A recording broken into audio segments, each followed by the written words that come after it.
Hyderabad national police academy में जो training होती है वो रियल मायनों में इस तरह की ट्रेनिंग है कि जब आप फील्ड में जाएं, ऑफिसर जब फील्ड में जाए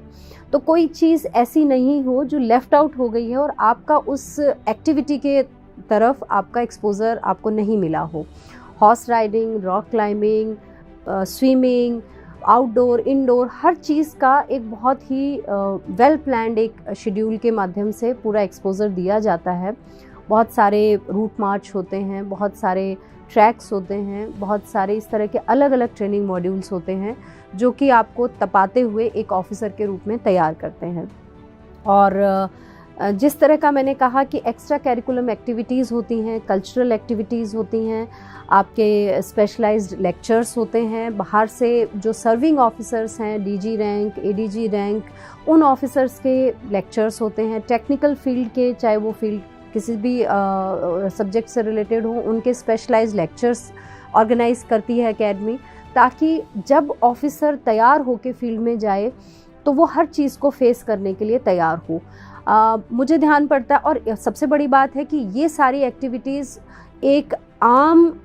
उस स्टूडेंट में जो यूपीएससी की तैयारी करके वहाँ पहुँचा है, उस एक आम लड़के और लड़की के कॉन्फिडेंस लेवल को इतना हाई कर देता है कि वो अब फील्ड में आके एज एन आईपीएस ऑफिसर और आईएएस ऑफिसर आके काम करने के लिए तैयार हो जाता है।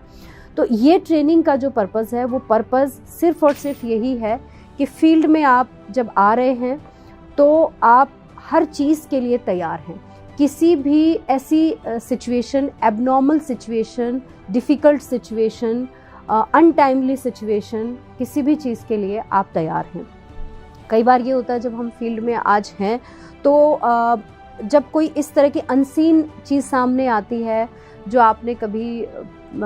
अज्यूम नहीं की हो, ऐसी डिफ़िकल्ट चीज़ें सामने आती हैं, तो किसी भी तरह की टेंशन या एंजाइटी नहीं होती। आप मेंटली प्रिपेयर होते हैं एज एन ऑफिसर कि इसको कैसे फेस करना है, इसको कैसे डील करना है, क्योंकि आप ट्रेंड उस चीज़ के लिए हो चुके हैं और आपकी ट्रेनिंग जो 1 साल की है वो उसी चीज़ को लेकर के हुई है।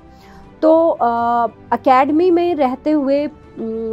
ये जो पूरा शेड्यूल है, इवन हॉर्स राइडिंग का शेड्यूल भी एक ऐसा शेड्यूल है, जब हम शुरू में जाते हैं तो हमें लगता है कि हम घोड़े पे नहीं बैठे और यहाँ आप घोड़े पर बैठ करके उसे अलग अलग तरह की चालों में चलवा रहे हैं और फाइनल एग्ज़ाम में आप उसे सैल्यूट भी मरवा रहे हैं और सब कुछ सावधान विश्राम भी करा रहे हैं। तो ये चीज़ें सोचने में बड़ी शुरू में अजीब लगती हैं, लेकिन जब ट्रेनिंग पूरी हो जाती है, आप जब एग्ज़ाम दे रहे होते हैं तो पता चलता है कि आपने भी ये किया है। और लॉन्ग टर्म में ये आपके कॉन्फिडेंस को, उस ऑफिसर के कॉन्फिडेंस को बिल्ड करने का एक सबसे इम्पॉर्टेंट एक ज़रिया होता है। जब फील्ड में आकर के काम करते हैं तो ये लॉन्ग टर्म में, आज 16 साल मेरा जनवरी में अपनी सर्विस में शुरू होगा,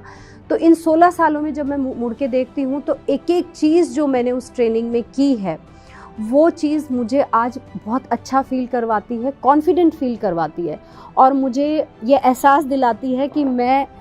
वो उतनी डिफ़िकल्ट ट्रेनिंग करके यहाँ पर पहुँची हूँ। आप जब आके हज़ारों की संख्या में फ़ोर्स को यहाँ पर लीड करते हैं तो वो लीडरशिप ऐसे ही नहीं आती जब तक कि वो उस तरह की ट्रेनिंग आपको नहीं दी गई है।